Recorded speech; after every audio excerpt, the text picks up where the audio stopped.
I hope you're well. Welcome back to my channel, and welcome to today's video, which is the end of the year book tag. So this is the second time that I am trying to film this video. The first time, either my sister started blow drying her hair in the background, or my father started blowing leaves in the background. I just remember there was a lot of background noise, so it was a fail. But here we are again, we're gonna attempt it, so let's dive right in. So there aren't that many questions on this, so it shouldn't be a long video unless I get super chatty, which is kind of on brand for me. But the first question is, are there any books you started this year that you need to finish? So technically there's one from my 2021 reading goals that I need to finish. I actually started it in 2020. It is Origins of Totalitarianism by Hannah Arendt. And I haven't touched it at all in 2021. I got about a third of the way through the book in 2020, and then the world exploded, essentially, and so it was a little bit too heavy of a read to continue on with. But yeah, at this point, I don't see myself picking it up before the end of the year, and to be quite honest, I probably just need to start from page 1 because I don't know that I remember all that I read. So that's one book. The other book that I need to finish, or at least that I should finish, is A Bend in the Stars by Rachel Barenbaum. And that was a book, it wasn't a DNF, but it was a book that I started, and then I just wasn't in the right headspace for it at the time, so I ended up just like putting it to the side so that I could get to it in the future.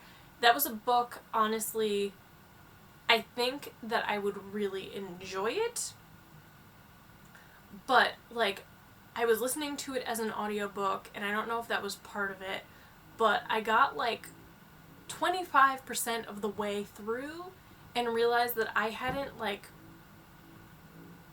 absorbed any of what happened. So then I ended up restarting the audiobook to see if that would help, and I got around to the same point and still just wasn't processing it for whatever reason. So I do want to give that book a second or third try at this point. So the book is World War I historical fiction. The main characters are a brother and sister, which I really love sibling relationships in books. But the sister is like one of the first female doctors in Russia. The brother is like this boy genius who is competing with Einstein to figure out like the theory of relativity, and in the backdrop is the First World War and all of that that's happening. So I do think like World War I as a setting, Russia as a setting, these sibling relationships, there's also like a romance here that I think is going to turn out to be really beautiful, probably sad. I have a feeling that there's a lot of sadness in this book. I do think it's a book that I would enjoy, but haven't picked it up yet since I put it down to save it for another day. And then if I have to, I guess other books I still need to finish. The Outlander books. I am currently nearing the end of book 6, but I still need to read book 7 and book 8, and technically book 9 before the end of the year. So those would be all the books that I need to finish before the end of 2021. Pray for me. Then we have, do you have an autumnal book to transition you into the end of the year? It is November now, which is, I guess, still autumn, but the weather here has made it feel like winter. Like, I've been waking up to frost outside. I've been wearing thermals under my sweaters. It is definitely hot chocolate in the morning type mornings. So it's starting to feel a bit nippy, which I complain about, but I shouldn't complain about because I love this time of year. I love the crispness outside. inside I want to be nice and toasty. But as far as like autumnal books, I had Jamaica Inn by Daphne du Maurier on my October TBR, and I didn't get around to it, but I do feel like that is the perfect like gothic book to like transition you into those autumn spooky vibes, and I just kind of missed the boat on it because now Halloween is past, sadly. But that's definitely a book that I fully intend to get to, and I do think it will help transition me into the fall. So I guess that would be my answer if I had to pick a book. Are there any others? Let me think. No, I'm gonna stick with that one. Hopefully we get to it before winter, I guess. But yeah, that would be the book that I would say would be my transition book this year. So then we have, is there a new release you're still waiting for? I have a whole video on like my end of the year most anticipated releases, so I will definitely put that in the cards for you.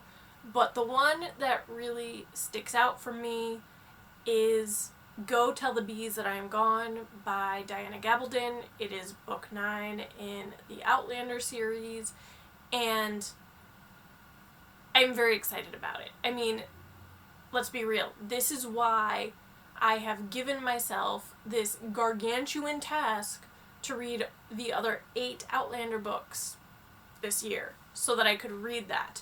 Originally, the plan had been to read all of those books so that when Go Tell the Bees That I Was Gone released this month in November, that I could pick it up, read it same day, and be a happy little person.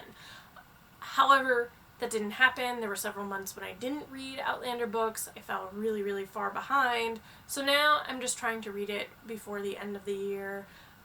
But that is the release that I am most excited about still. So, there you go. But as I said, I do have a whole video on a bunch of other books that I am looking forward to in the next couple months. What are 3 books you want to read before the end of the year? Ooh. That's a hard one. If I had to pick... Okay, I have answers. I had to really think about that. So the first one would be The Last Station by J. Perini, which is a novel of the final year of Tolstoy's life. I love the movie version of this with Helen Mirren, Christopher Plummer, and James McAvoy. It's a tearjerker, but it is about the relationship between Leo Tolstoy and his wife Sophia, and I am obsessed with Tolstoy, so I really, really want to read this. It's showed up in a few videos at this point. I still haven't gotten around to it. I think I'm going to put this on my December TBR, so you will likely see it again. But this is a book that I am super, super excited about. Another one that I really want to get to is The Women of Troy by Pat Barker. This was an anticipated release for 2021. I pre-ordered it, but I haven't actually gotten around to reading it. The Silence of the Girls by Pat Barker, which I read last year, shook me to my core. It was one of my favorite books of the year. It became one of my favorite books ever, and so I have really, really high expectations for this one. But I don't know a ton about what the, actual plot is for this, but I know Briseis, who was in The Silence of the Girls, she was, Achilles' slave, or trophy of war. She's in this one again. Also Hecuba, King Priam's widow, I think at this point, is also in this book, and another Greek figure that I am less familiar with, and it deals with the Trojan War again. Silence of the Girls was all about sort of the human cost of war, like what happens to the women who are left behind. So I have a feeling some of those themes are going to be picked up here as well. But Pat Barker's writing was flawless, so very, very high expectations going into this one. And then another book that I want to get to would be No Man's Land by Wendy Moore. This is actually on my nonfiction November TBR, so I am pretty sure that I will get to this before the end of the year.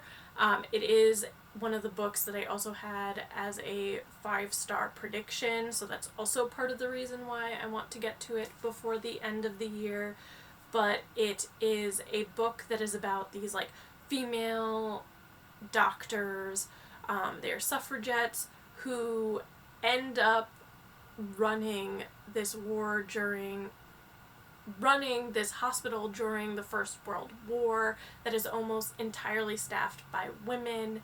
And I just love medical history. I love the history of women, and just like, I remember how moved I was as a kid reading the story of Elizabeth Blackwell, who was like one of the first female doctors in the United States. So I feel like this book is going to have a similar feel.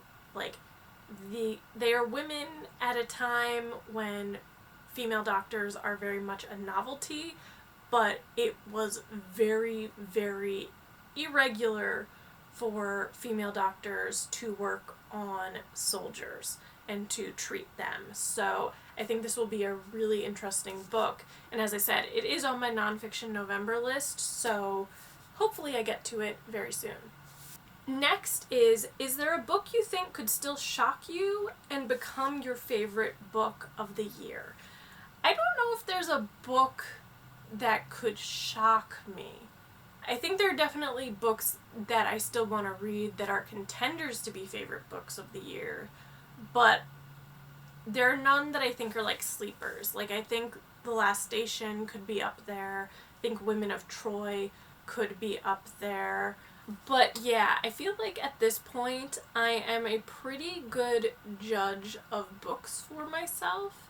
Like, yeah, obviously we all have misses when we pick books, but it's very rare for a book to like shock me. Like, usually I think a book will be really amazing and then I'll love it, and it's like, wow, I'm amazed by it, I really love it, and I talk incessantly about it. But it's very rare for me to pick up a book that I have misgivings about or doubts about and for it to like shake me to my core, if that makes sense. So the answer to that one is no. So the last question, have you already started making reading plans for 2022? Abso-freaking-lutely. I am a planner by nature. I always have like a 1-year plan, a 5-year plan, a 10-year plan. Like, it makes me feel stable and secure to know what's ahead of me. That's just my personality. So yes. Does that mean that I have 2022 like figured out completely? No, but I have like started thinking about things that are really important to me, things that I want to accomplish in my reading life and reading diet as a whole. So yeah, it's coming together. There will be a video about it probably sometime in late December or early January, but the answer is yes. Yes, I have started planning for next year. So yeah, that is it. As I told you, this book tag is not a long one, didn't have that many questions, but I do hope that you enjoyed it, and I would love to know your answer to some of these questions. So be sure to leave your answers in the comment section on this video. But thank you so much for watching, and if you enjoyed this video, be sure to give it a thumbs up, comment, and subscribe, because it means the world to me and it helps my little channel grow. But thanks everyone, and I will see you next time. Bye!